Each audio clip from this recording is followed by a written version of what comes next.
Hey, what's up you guys? Bloody Jacob here to continue my horror movie reviews in the month of October for Halloween. And I've said this in pretty much every horror movie review I've done lately, but again, I am just happy that I am attempting to make horror movies more of a presence on my channel. And October and Halloween coming up is just an excuse to sort of just push on it more. We'll certainly be doing more horror movie reviews, and not just Child's Play reviews either. I'm going to mix it up soon. But yeah, I've been kind of on a Chucky kick lately, so I just watched the third film, Child's Play 3, and I want to give my thoughts on that. Now, I did really like Child's Play 2. It's probably been my favorite of the series so far. I thought 1 was fine. I don't think I like it as much as some people, but I appreciated certain things about it. And as far as Child's Play 3, I was a little bit worried about it going into it, because as much as I enjoyed Child's Play 2 and some of the things that did, I just felt like the sort of premise and just the formula of the story was starting to get a bit old. And I know it's kind of a common occurrence with a lot of horror movies, especially slasher type movies. It's happened in the Nightmare series, it happened in the Friday the 13th series, etc. But with Child's Play, it was just starting to get a bit stale, so I was a bit worried that it was kind of going to sink the ship in this one. Luckily, it wasn't that bad, though. I actually did enjoy Child's Play 3. I wouldn't say it's my favorite of the films I watched so far, and it's a little bit odd to compare it to the first one just because of different approaches to the kills and everything like that, and just the style of it in the first film was different. But I still found Child's Play 3 to be pretty likable, and I did have fun with it. Another cause for concern though with this one was that this movie was basically rushed out. Child's Play 2 was fairly successful, and so the studio really pushed the writer to make this one up as fast as possible so they could get another film out, and he did. And he even has admitted before that he sort of ran out of ideas, or he didn't have any new ideas that he was really that into at this point, but he had to make another one anyway. Which is why after this film he didn't make another one for a good handful of years, which was of course Bride of Chucky. So I get that, but I still ended up enjoying Child's Play 3. He did try to make some changes to it to make it as sort of fresh as he could on such a fast basis. It takes place 8 years after the second film, and we again see Chucky rebuilt. I don't know if I'm confused if they keep rebuilding the same doll, or if Charles Lee Ray's soul keeps on going into whichever good guy doll they make. I don't know, but it appears like they rebuild the same doll, and I just can't buy that over and over. The organization trying this over and over again. It's getting a bit ridiculous that they'd keep on going for it. I know company greed and that exists in the real world and everything, but by this point I don't think it would really be continuing. So that part's getting a little bit repetitive. But in the beginning though, it was still kind of nice to see Chucky, kill the head of the company. Which was fun. I think we've seen that guy in other films though, haven't we? We may have. So that was fun, and meanwhile Andy's a little bit more grown up. He's been he's just arrived at this military school, and it was a little bit disappointing that Kyle wasn't in this one, because I did like her quite a bit in the second film. Would have liked there to have been some mention of her or something, but I guess they just got separated after the second film. I don't know. Although I'm pretty sure she makes another appearance in this series. I think it was in Call of Chucky just recently, or Curse of Chucky or something. I guess I'll find out when I get there. There was another female character in this one that I ended up liking a decent amount, though, although she sort of felt like just another, Kyle type of character. But I did like the change of setting. I was glad that it wasn't just in another town or in the big city again or something like that. So again, despite him being rushed, Don Mancini, he did try to, Mancini, I should say, he did try to, shake things up a little. And I sort of like the military academy sort of setting to it. And I found that sort of like the smaller antagonist, one of the lieutenants, I guess, who has been trained for a while, Shelton, played by Travis Fiennes. I thought he was kind of like an entertaining, like, smaller, villain in the movie. Of course, basically just a bully, but still there's another dynamic there.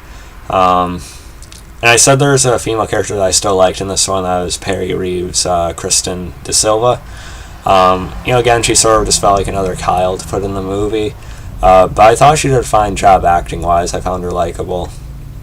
And as far as the actor who played the slightly older Andy, the teenage Andy, Justin Wallen, I thought he did an alright job. He doesn't quite have the charm that Alex Vincent did as the younger, kid version of Andy.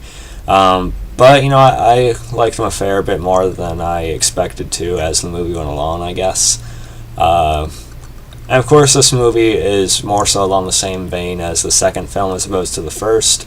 The first, had a more suspenseful sort of approach to the kills and, Chucky scenes and stuff like that. Whereas the second one, I went a little bit more all out with it, which can be enjoyed as well, is because, Chucky's the best part of the movie, so it's good to see him just all out attack and have him get more screen time. And Child's Play 3, it kind of goes along that same way, except in this one, Chucky has a different interest in another younger boy. That's Tyler. And I thought Tyler, he was fine. So it's different to not just have Chucky go after Andy every single time. It sort of made the threat a little bit more widespread, I guess. And eventually they play like a larger scale, like capture the flag game towards the end of the movie between like some of the the training groups and such. Red and blue. Chucky switches out the paintball ammo with actual ammunition on one side. So I thought that was a fairly creative move for Chucky to do there. That's when the bully Shelton is killed right when he sees that Chucky is what he is. Then he's shot and killed by the other team accidentally. I also like the sequence through like the fake haunted house carnival type of thing. Again, they made it a little more fresh with the climax. It wasn't quite as entertaining as the sort of Toy Factory finale in the second film. But I still liked the environment and such. I hope they keep on making like a big environment like that in the other movies. We'll see. But that'd probably get repetitive too, I guess. And Tyler, he tried to like Chucky at first. He almost got along with him, which is kind of weird. And it seemed like Chucky didn't mind him for a second there. But Chucky had to get down to business, and he had to keep tricking him into doing this hide the soul game, instead of hide and seek. And then, as far as the ending, it was, Chucky's, like, part of his face gets, like, propelled off, I guess, by one of, the carnival rides and such. So again, see, like, the blood coming out of his face and stuff with the, his skin being taken off now, because that's pretty much his real body. So he's not just, like, a doll feeling it, he actually feels it like a human, as far as pain goes.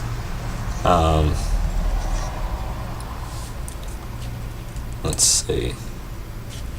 Let me just check something. There's another actor in this movie I recognize, so I just want to be sure of his name. Yeah, Dakin Matthews. He played the. Hold on. Yeah, he played the colonel in this one. The older guy who ends up having a heart attack when he sees Chucky. He's been in quite a few films, but I particularly know him from King of Queens. He played Kevin James's father on that. And I always kind of liked him on that, so it was good to see him here.